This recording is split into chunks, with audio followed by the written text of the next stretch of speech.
आणि आता सगळ्यांचं लक्ष लागलेली बातमी, राज्यातील सत्ता संघर्षावर सुप्रीम कोर्टात सुनावणी सुरू आहे। शिंदेंच्या पक्षाकडून हरीश साळवे यांनी युक्तिवाद केलाय।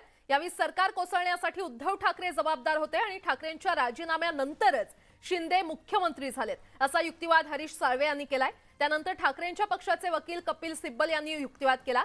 पक्षात फूट नव्हती, सभागृहात होती, तर पक्षांतराचं राजकारण सभागृहात ठरत नाही, असं सिब्बल यांनी म्हटलंय।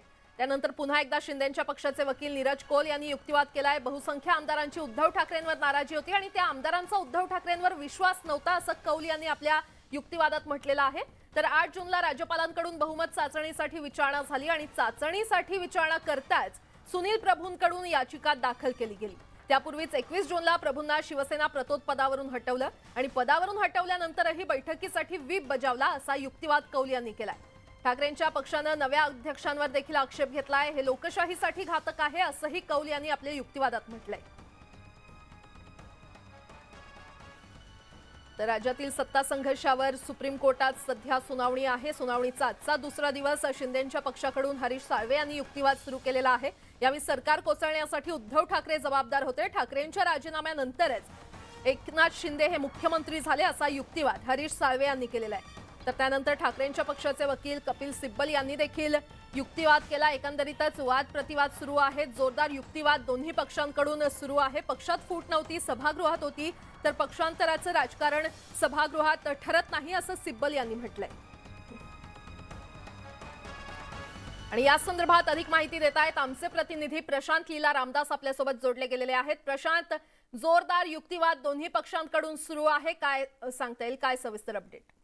काल शिवसेना उद्धव बाळासाहेब ठाकरे पक्षाच्या वतीने युक्तिवाद झाला। जवळपास 4 तास, सव्वा 4 तास युक्तिवाद झाला। आज सकाळी पासून हरीश साळवे यांनी जवळपास 20 मिनिटे युक्तिवाद केला।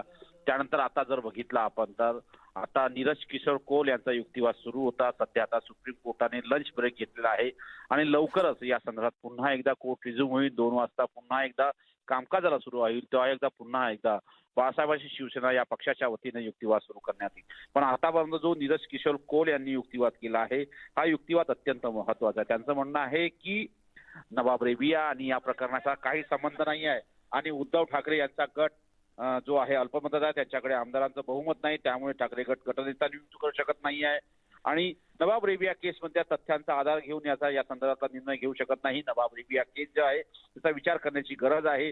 महत्त्वाचं म्हणजे ज्या पद्धतीच्या घडामोडी घडलेल्या 28 जूनला राज्यपालाकडून उद्धव ठाकरेंना बहुमत चाचणीची विचारणा करण्यात आली होती। बहुमत चाचणीसाठी विचारणा करतात सुनील प्रभूकडून यांच्याकडे विरोधात याचिका दाखल करण्यात आल्या। त्यापूर्वी 21 जूनला सुनील प्रभूंना शिवसेनेच्या प्रतोद पदावरून हटवण्यात आले। त्यानंतर त्यांना बैठकीसाठी व्हीप बजावला आणि 3 जुलैला राहुल नार्वेकर विधानसभा अध्यक्ष बनवण्यात आले। 4 जुलैला नव्या अध्यक्षांच्या अधिवेशन बोलवल्या, तेव्हा नवा अध्यक्षांच्यावरही आक्षेप घेण्यात आलाय। हे लोकशाहीसाठी घातक आहे, अशा प्रकारचा युक्तिवाद खास करून नीरज किशोर कोल यांनी केलेला आहे। आणि आता त्यानंतर लंच साठी सुट्टी झाली आहे, होऊ शकतं 2 वाजता पुन्हा एकदा लंचचं कामकाज सुरू होईल।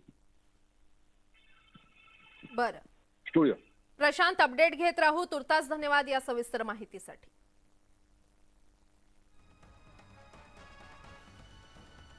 तर राज्यातील सत्ता संघर्षावर सुप्रीम कोर्टात ही सुनावणी सुरू आहे। आज सुनावणीचा दुसरा दिवस आहे। जोरदार युक्तिवाद दोन्ही पक्षांकडून सुरू असल्याचं आपल्याला पाहायला मिळतंय।